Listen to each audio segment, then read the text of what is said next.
So welcome everyone to an In Conversation with Thomas Lowe. My name is Emma Smith. I'm the project manager with Empowered Conversations, and that's a project of Age UK Salford. So Tom, thank you so much for giving your time today, for coming along to have a chat with us. Yeah, thank you for having me. You're very welcome. If you haven't been to one of these before, our plan for today is I'll give you a little bit of background on Empowered.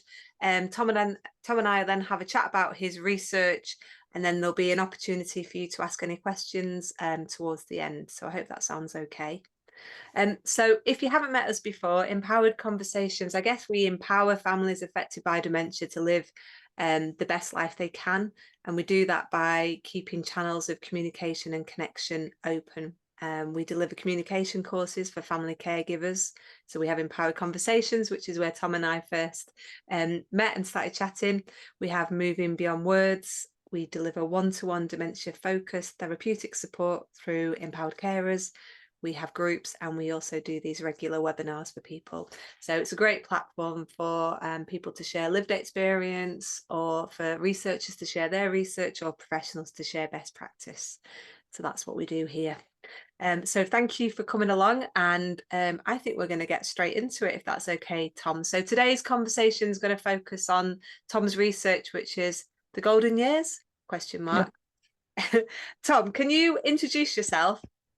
Yeah, sure. So my name is Thomas Lowe, and I'm a postdoctoral researcher at the University of Groningen in the Netherlands.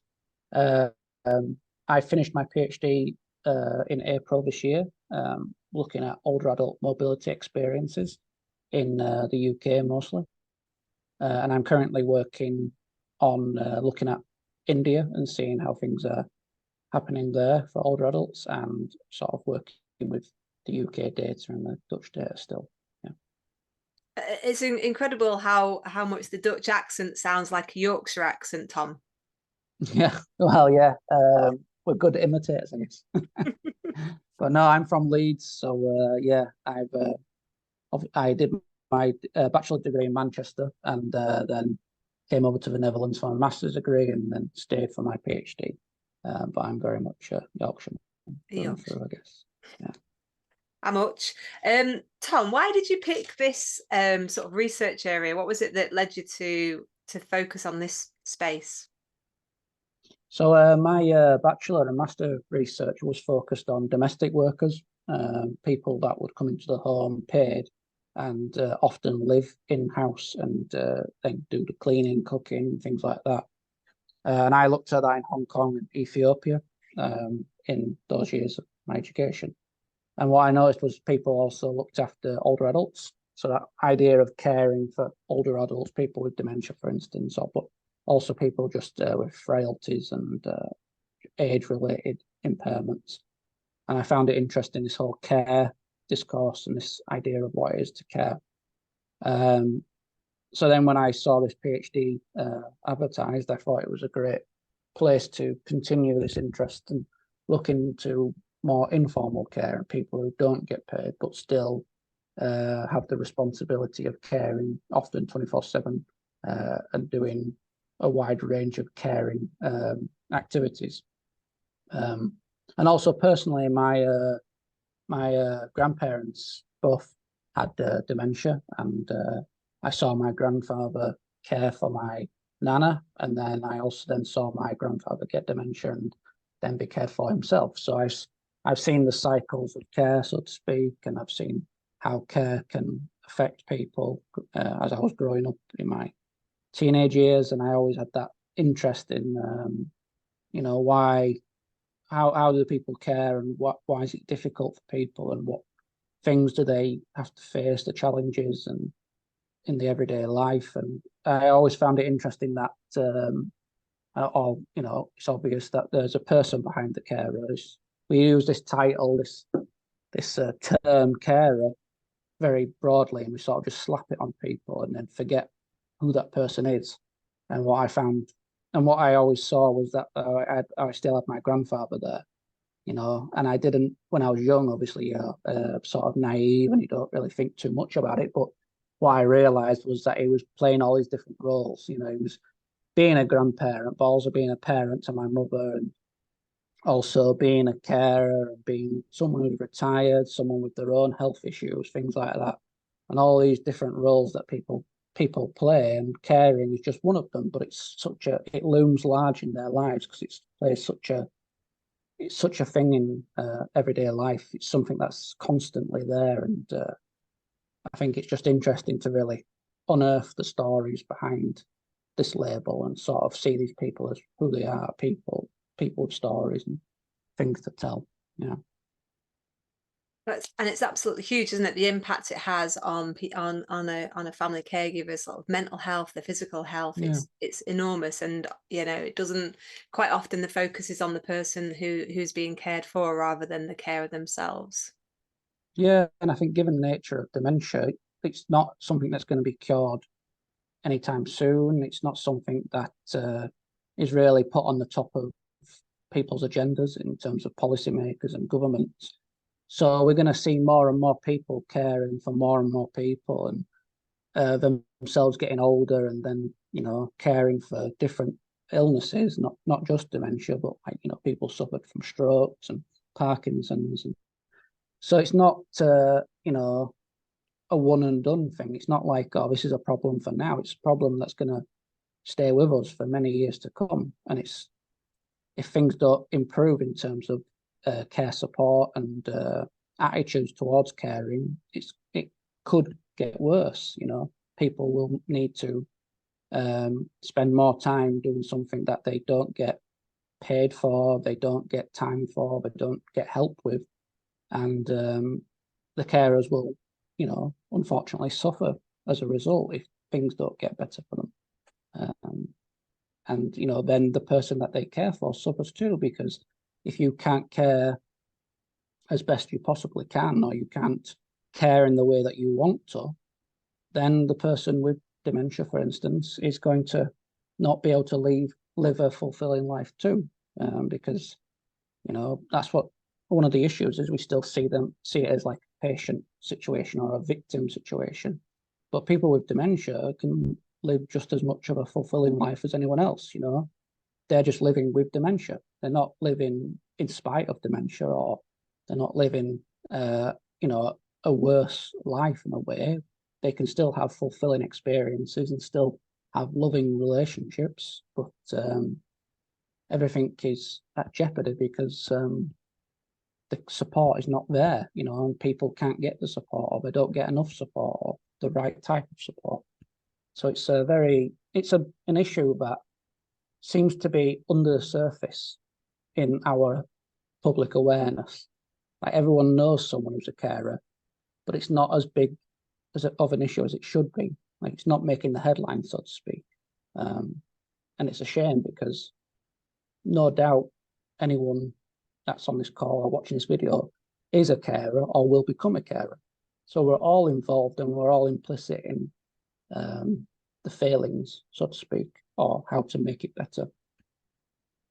Oh, I couldn't agree more. And I suppose the work that we do is very much in that preventative space. So we want to support caregivers to be more resilient, to reduce their stress levels. We want to give them those opportunities, to connect in a different way with people with dementia so that they can live the life they want to for longer, and just, do what we all do, and without too many interventions coming along.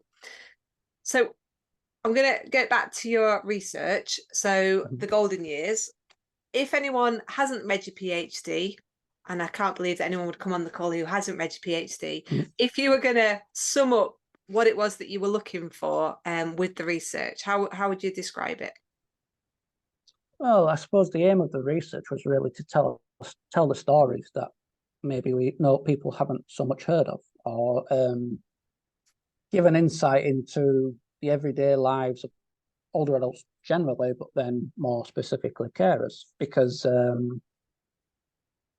it's often overlooked, this everyday aspect of someone's life, when they get up till when they go to bed and all the things that happen in between, and things that you might think is kind of boring to talk about, like going to the shop or doing your taxes, or, if you're in a place where you have to do taxes, or, doing the little mundane things in life that we don't normally talk about, but what's interesting is to talk about them, and then you start to see where things maybe are difficult or where things maybe even enjoyable. So like that little, participants talked about that little walk from their home to the shop and the enjoyment they had, that very simple thing of just walking along the street, sometimes taking the dog out, for instance, and things like that, which we overlook because we see them as everyday normal things. But actually, it's those things that all add up to make your life worth living, so to speak. And I just found it interesting to sort of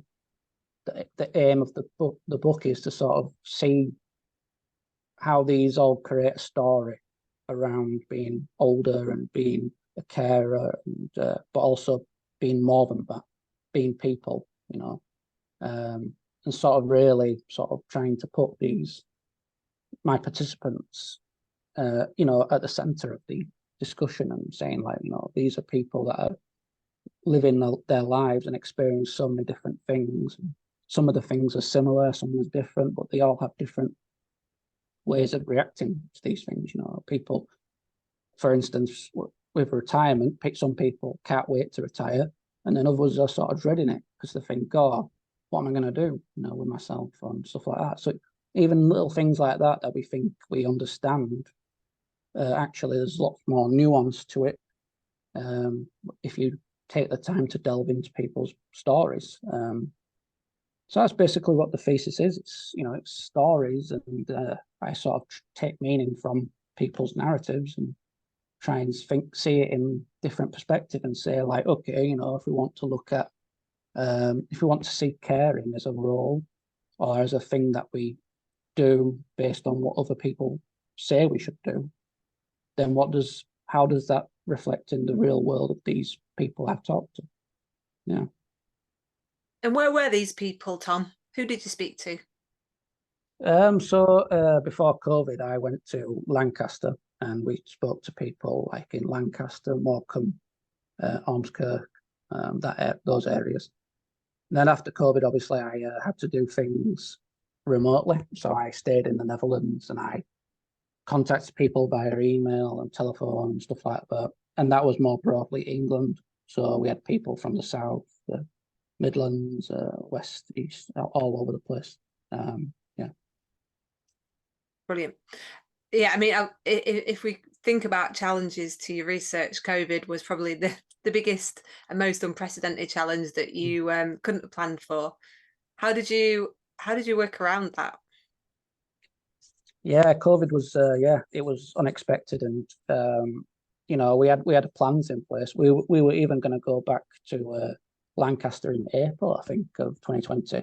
So we had things in place. We even had accommodation booked, everything.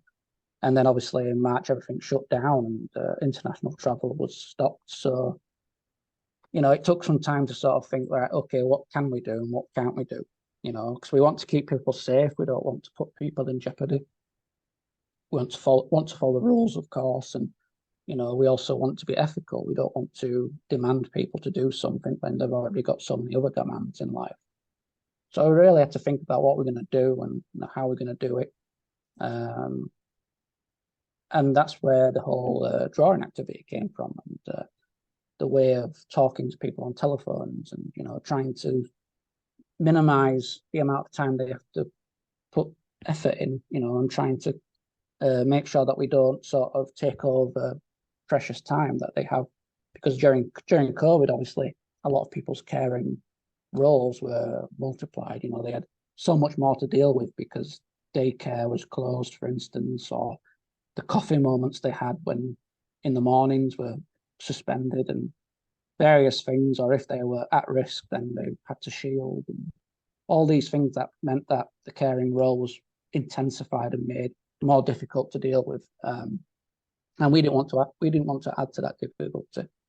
So, we spent quite some time just thinking about how we're going to do this. And then the idea of our research came about, and it was, a successful thing. And even though COVID was a terrible thing, it also brought some opportunity of sort of being more creative and thinking like, how do we get around this challenge, and how do we do something that is quite difficult to do, and it worked out in the end. Yeah. Certainly did. Yeah, I mean, we were the same, you know, COVID hit and we were just thinking what we're going to do. You know, we were used to doing like face-to-face courses with people. And I think within a few weeks, we had a singing group, a disco, a farm, all online. We took the course online, I think you came on our first online course, Yeah. way back when. Mm. So yeah, this mass scramble, because very aware that all of those groups that people went to, they now don't have those groups, and how can we replace that? What can we offer them instead, just to keep Mm. people well at home? Um, okay, shall I show the pictures, and then you Yeah, tell us it'd be a bit nice. Yeah. about why you went with drawing, because I think it's really Yeah. interesting. There we go. Okay. Yeah. So this is a selection of some drawings made by the participants, the carers that I spoke to in 21, I think 2021.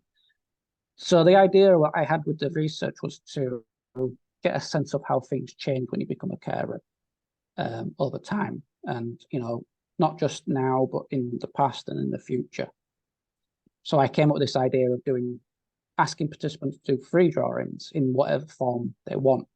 So on the left of the screen, you can see like the flowers. That's where we're talking about life before caring. So before they had to do dementia care. Right. So I asked them to like draw anything really about their life before. So trying to get this idea of mobility, this idea of moving about and activities and things, but generally giving them free rein to do anything. And then the middle drawing was life now as a carer.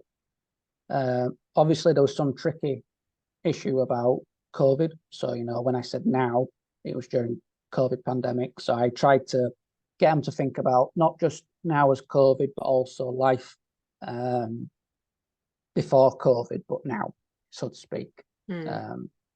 to get more of a normal sense of life. Because COVID obviously changed things so dramatically that, it's not really normal. It wasn't really normal life. It was extra normal kind of thing.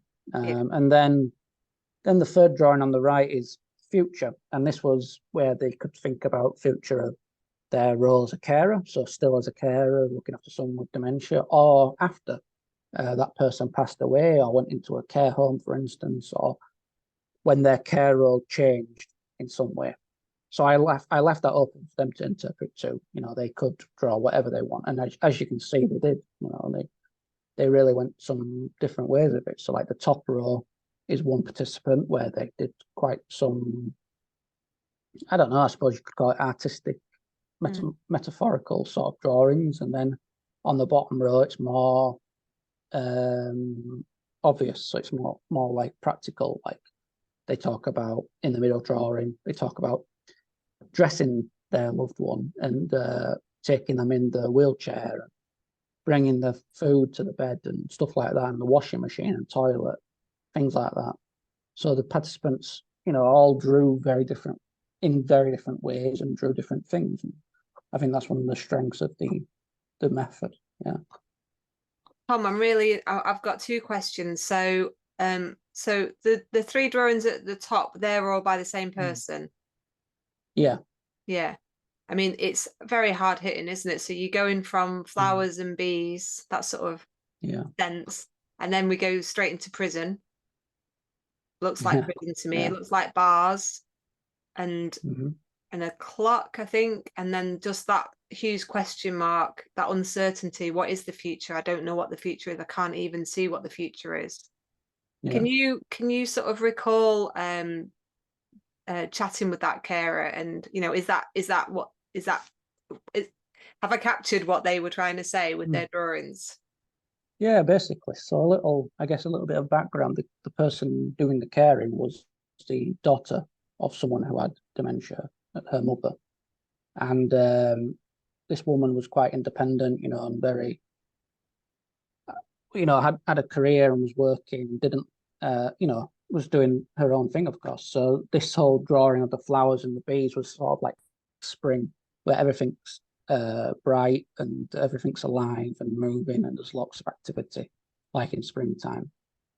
And then, yeah, when they got to the present and they were talking about the present, it's this idea that they've lost that spontaneity, they've lost that chance to, if they want to go out to go to the cinema, or if they want to meet a friend for a drink, now everything's got to be planned.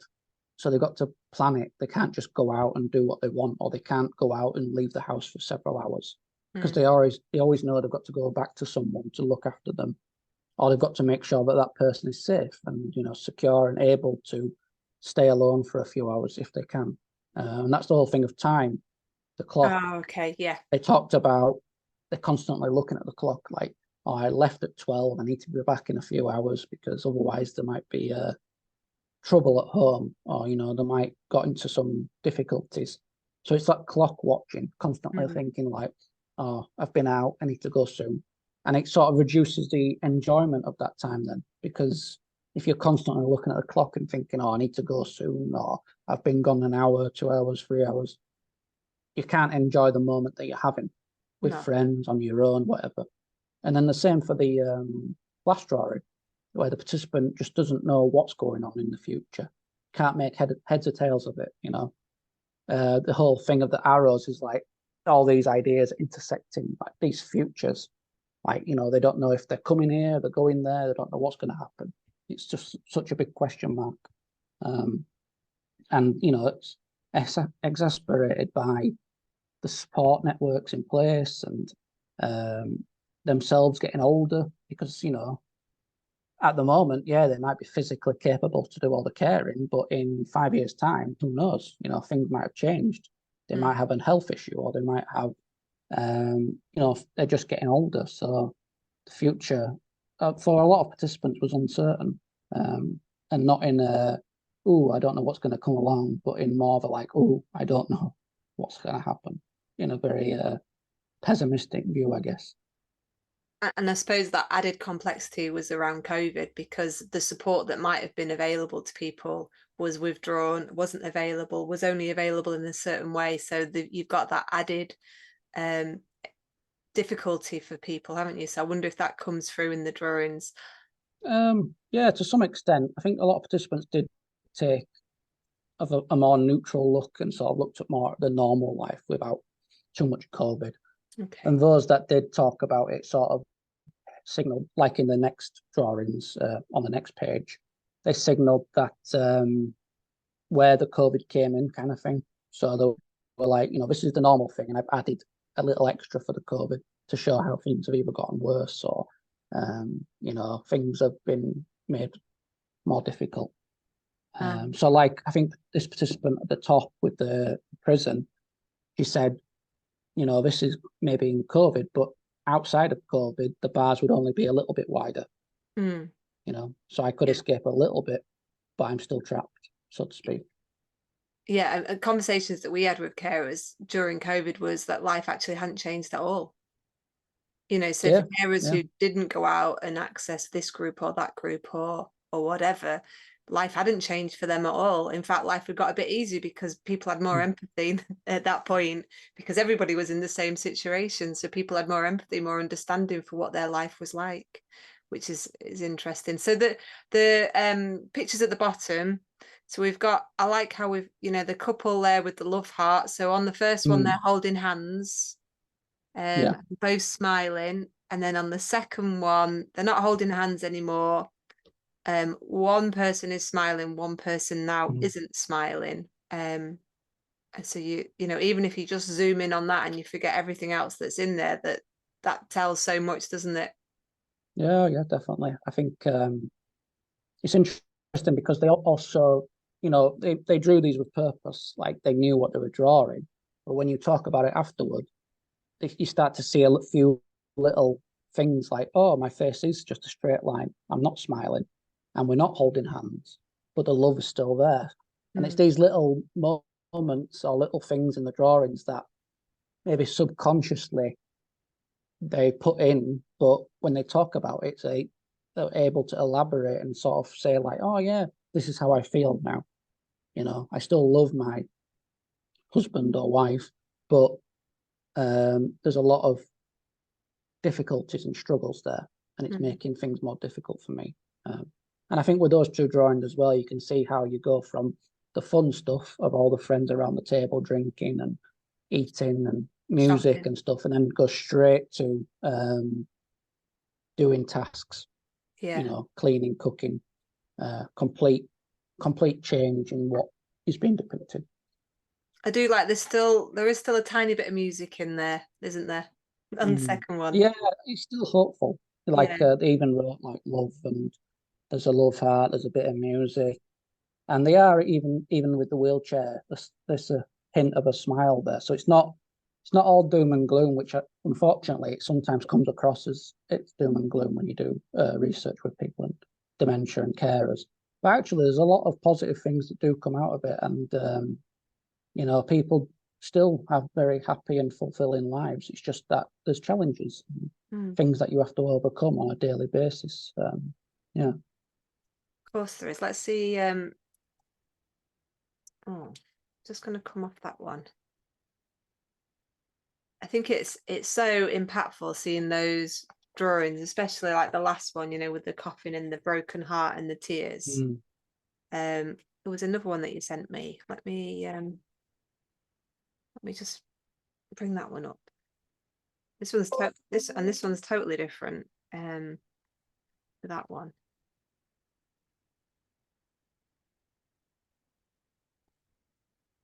Okay, what's going on this one?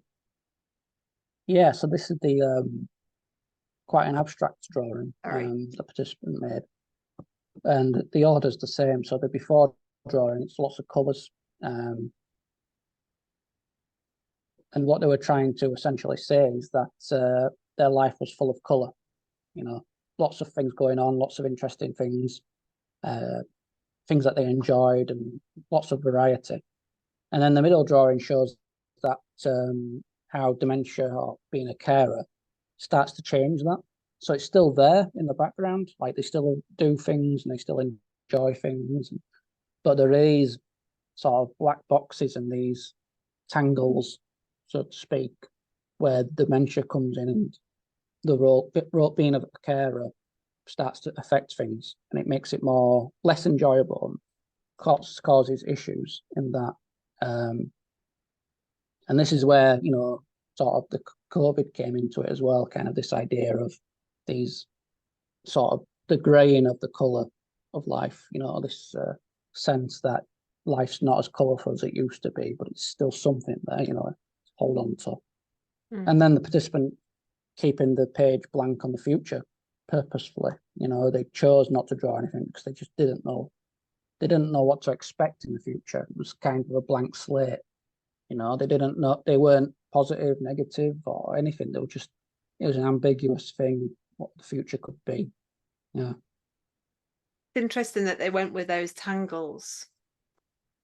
Yeah, definitely. I think it also sort of symbolizes that sense that, all these things that you have to do as a carer are all connected. Um, the cooking, the cleaning, getting someone dressed and helping them with the toilet and taking them to the doctors and doing the financial support, things like that. It's all connected, and it all rests heavy on the shoulders. Oftentimes, that one person taking all these roles on and doing all these things, and it can sort of distort what could be a happy thing that they're going to do. So, like people going for a walk in the park, but still thinking about the caring responsibility in the back of the head. So it's that happy thing that's tinged with negative emotions, guilty or feeling stressed and things like that. And I think that's interesting because they obviously show that the good things are still there, but it's just more difficult to get at them and really enjoy the good things in life. Yeah. And I mean that is massively hard hitting on the last page, just to have just a blank page. I don't know what the future Yeah. is. I can't even think what it's going to be. Yeah, it's I don't know, it's just, it's difficult to even say in it with something like dementia because you just don't know how it's going to progress and in what ways. Even between my grandparents, it progressed in different ways. There was different ways that some more aggressive and some more sort of docile, so to speak, some more verbal, some more physical, and with them comes all the different types of challenges. And I can imagine, I've never been a carer myself, but I can imagine knowing how it can be so different in the future and not knowing what you're going to be like in the future.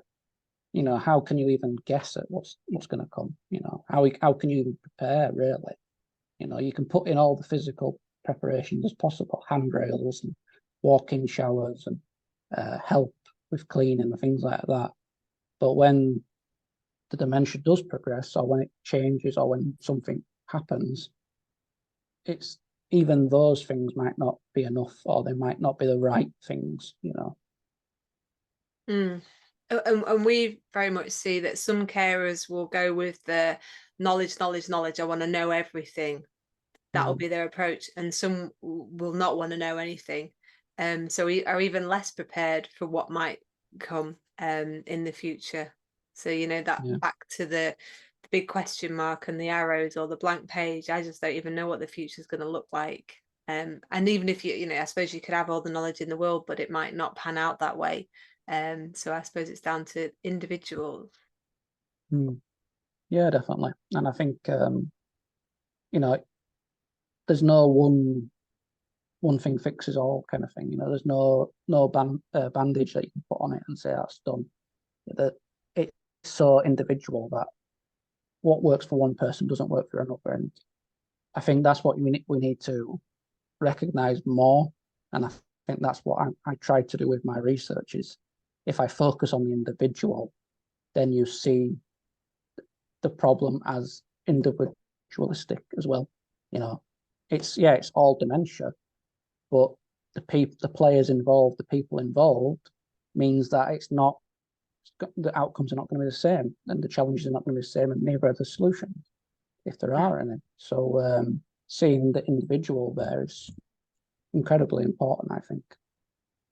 And I suppose that's where the drawing allowed you to do that, because that's as we've seen, you know, just with those few pictures, they're very individual. The styles are different, the messages are Mm-hmm. different in there. Had you used drawings before, or was this the first time? I did use drawings in my master's degree in Ethiopia, so I did a different kind of activity with domestic workers, where I asked them to draw whilst I was sat with them. But I felt when I was devising the research plan, I felt that it would be better for people to draw on their own, in their own time, and before the interview, because I felt it was important for them to have the opportunity to reflect and to really think about what they want to draw and what they want to share with me as a researcher. Because you know it's a very sensitive topic, so you can't demand them to share the most intimate details, but if you give them a blank piece of paper and say, go away and think about what you want to talk about, then it gives them a chance to really reflect on what do I want to talk about? You know, what is important to me? And I think the interviews reflected that quite well. You know, it showed that the drawing really set them up for the interview, because an issue with research is that, you know, if you say, I want to interview you, and you sit down and start asking questions, it's quite overwhelming. And some people might not like being asked so personal questions without much chance to prepare. And this drawing activity, not only was it good data and good insights, but it also prepared the participant for what was to come in the interview. You know, and it gave them a chance to really ease into the research and not feel like it's a demand, or not feel like I'm sort of confronting them, so to speak, about their care and practice or their lives. It was very much you know, you've been thinking about this for several days and now we're going to talk about it. And it also offers a chance for levity, you know, it offers a chance for humour, because it is funny when you see people drawing sometimes and it's a bunch of stick men, you know, standing in a circle and stuff like that, or, you know, trying to describe to them what I expect, and it sounds like I'm asking school children to create drawings, you know. It is quite funny, and I think that's what you need as well. You need some humour in this kind of research, because it can become quickly it can become doom and gloom and negative and quite sad for some people. So I think offering that chance to be creative and to do it in your own way and to fail in your own way, like, you know, you create a draw and you don't like it, you cross it out, you know, no one's going to tell you off and no one's going to criticize you because it's all part of the research. Why did you cross it out? What's wrong with that drawing, kind of thing. And that's what I think is good about the method. It really brings people together. And even though I was sat in the Netherlands and they were sat in various parts of England, when you picked up the phone, it was just like having a chat with a friend, basically, or a family member. You hit it off immediately, and you could have a laugh at the drawings, or you could say, "Oh, that's interesting about your life," or whereabouts you're from and how your background influences how you see these things and stuff like that.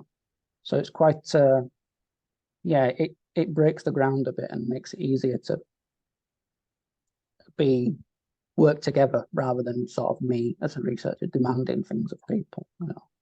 I was just thinking that then, so it might feel a bit like that, you asking me questions, but you almost like, in fact, I'd say you almost go a little bit more like that. It feels like you actually, the participant has more control because it's their picture, they've thought about it, they've reflected on it, they're bringing it to you. It almost feels that they have a bit more control over than they might have normally, if it was just a qualitative interview where they might feel on the spot. Even if they've had time to prepare and they know the questions, they still might feel on the spot. Yeah, I think because also I didn't that wasn't a prerequisite to do the drawings. So I had a couple of participants who didn't do drawings, or well, I think there was one who did no drawings at all and said, "I just don't want to do it. I don't like drawing. I don't want to do it." So we just said, "Oh, we'll just interview. We'll do an interview then." And then when I was recruiting people, there were a lot of people who said, "Oh, I'm not going to take part because of the drawings." So it really gives people the agency to choose whether they want to be part of the research. And I think it gives them, it gives them the sense of, okay, I'm joining the research, I understand what I need to do, and I'm happy to do it. And it gives them much more agency to do so. And I never said, like, you have to draw what it's like in the morning and you have to draw your relationship with your family. I just said, draw, mobility, your life, or that kind of thing. So then they choose what they want to talk about. Because if I draw a picture of me helping someone get dressed, then that must be something they want to talk about. So then the interview afterwards, whilst I prepared for it and had questions, was also shaped on what did they draw. So I had to do a little bit of homework before the interview started to look at the drawing, see what was going on or what I thought was going on, and then ask them about that in the interview. So yeah, the ball was in their court, kind of, so to speak, and I always try to put the participant first, let them sort of steer the interview as best as possible with some guiding structure from me. Yeah. What do you think participants got out of being involved in the research? That's the difficult one because obviously, I don't work for the government or I don't make the policy, so I can't unfortunately take what I do and literally say, okay, we're going to change this law. No matter how much I'd like to be able to do stuff like that, I can't. But what I hope that participants get from the research is those moments of reflection to really think about how their life has changed and to get a new perspective, perhaps, or see something that deep down they know about, but they just haven't had the chance to really think it through. So, like participants talking about how things have changed and what was important in their life before caring. So, like a lot of participants talked about holidays and going out for a drink and seeing friends and stuff like that. And then through the drawings and through the interview, they were able to reconnect with that idea and say, like, oh, this is something that I should try and implement more now. I'm caring, but I should still be able to go on holiday. Or I should still be able to go out to the pub with friends or see someone and then just find a way of doing caring as well. So it really helped, I hope it really helped participants think in that sense of like, okay, what about me? I spend all my life now looking after someone. What can I do for me now? Put me first for a bit, prioritize my needs as well.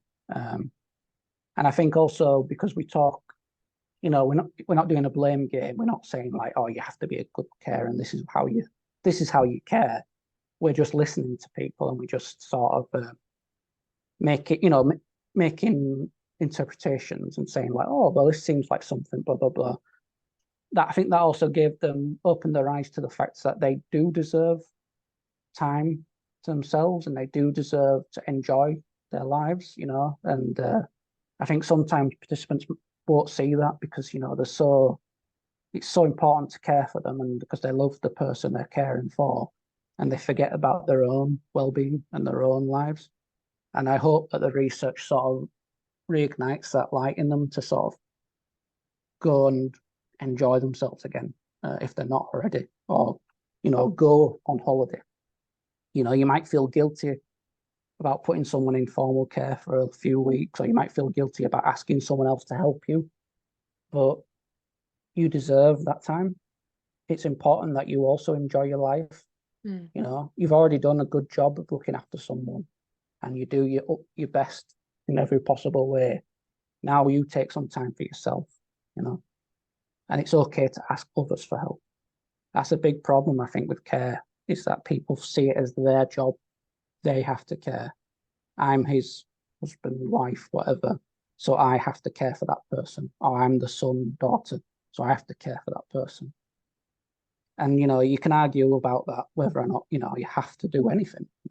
But the fact that, you are caring for them, you should get, props for that because you're doing a good job and you have to care for yourself. You have to take those times out and you shouldn't feel guilty because there's nothing to be guilty about. You've done the best you can and you've cared for someone. The fact that you've cared for someone at all should be rewarded. But unfortunately, you live in a society where people like to judge or they feel that they're being judged, like, oh, well, I need to do this, and oh, I can't ask for help because that shows weakness, or it shows that I can't handle it or something. But it's not, it shouldn't be like that. We should be much more open to taking help when we can and asking for help. Yeah. Kate, who's got like the best surname ever, says you can't pour from an empty vessel. You've got to look after yourself. Sorry, it just popped off. Self-care. And it is, isn't it? It's so important. Self-compassion, self-care is absolutely enormous. And it's so hard, isn't it? So the carers that we work with, that's, one of the biggest messages that we're sort of encouraging them to think of themselves is like self-care. How can they put themselves first? Even just for a moment in a day, how can they think about themselves? What can they do? Can they grab a cup of tea? Can they get their favorite book? Can they have 5-10 minutes, whatever it is, however small, something that they love doing just for themselves. It's vital. And it's just it's an unrecognized role, isn't it, really, the life of a family carer, caregiver. People don't understand until you've lived it. You don't understand how hard it is. You don't understand the impact of 24/7 at all. Yeah, definitely. Sorry. No, go. Sorry. No, I was going to say, and it's also people don't, what people say like, oh, make sure you take time out for yourself, but that's it kind of thing, and they see it as like, oh, I've done my bit for carers, I've said that, but it's like, well, that doesn't change things in itself. There needs to be more actual changing of opinions and attitudes toward care, and really, raising it up to how the importance of what it is, kind of thing. 100%. And more, and just that support, just as life's getting harder and harder for caregivers, then we're piling on more pressure onto them, around finance, around funding, around this, around that. We're piling it all on at a point when they really are at breaking point anyway, and they just need some respite, but you can't have respite now because it costs this amount and it's not available in your area, and whatever. Or I want to keep mum at home, but actually to keep mum at home is really expensive, and there's not no one's recognizing that actually it's better for mum to stay at home, and it saves the system a lot more if mum stays at home, but it's costly because I want to have time out for me. So all of these issues going round and round. Tom, back to your research. What were the key findings that you want to share with us today?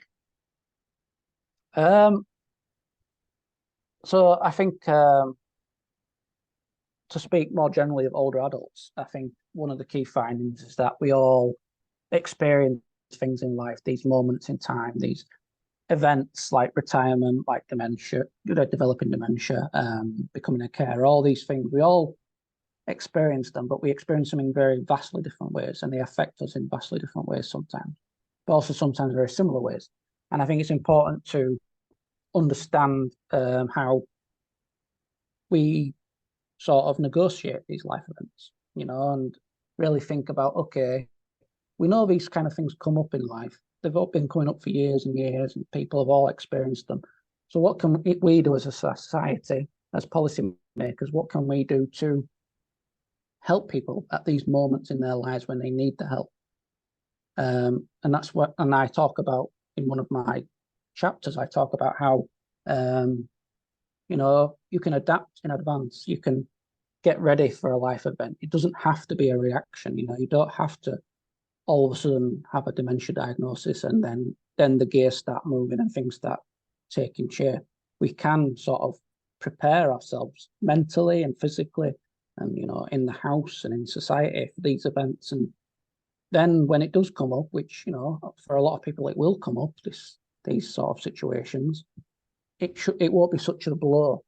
When people get a dementia diagnosis, it can be a big thing. It can be almost, it can feel life ending almost for some people, but it shouldn't be that way. It shouldn't have to be life or death situation. It should be a thing that we can overcome and we are prepared for, um, and that's one of the things. And I think also seeing what I found is that being a carer is not just it's not just something that is, it's something that's been made over time and been shaped and understood because of who we are and where we live, you know. And if we keep seeing carers as undervalued, or we keep seeing carers as a given, like, oh well, you're gonna care for someone, that's your load in life, or we don't see how important carers are, and we keep making that cycle, that vicious cycle of attitudes towards care, then things aren't going to get better. So we need to start thinking about how do we see carers and start changing our sort of societal view of what care is, and not just see it as a given thing, but as an essential part of society that everyone is involved with, and that we have made care, the difficulties that carers face ourselves, by expecting carers to do things and expecting them to be 24 hours and expecting them to be worn out and stressed and tired.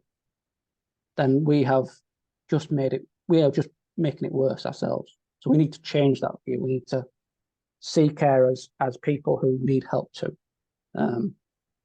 And I suppose generally we need to take into account time and how time changes things, and how people don't just live in the moment, but they live in the past and the future.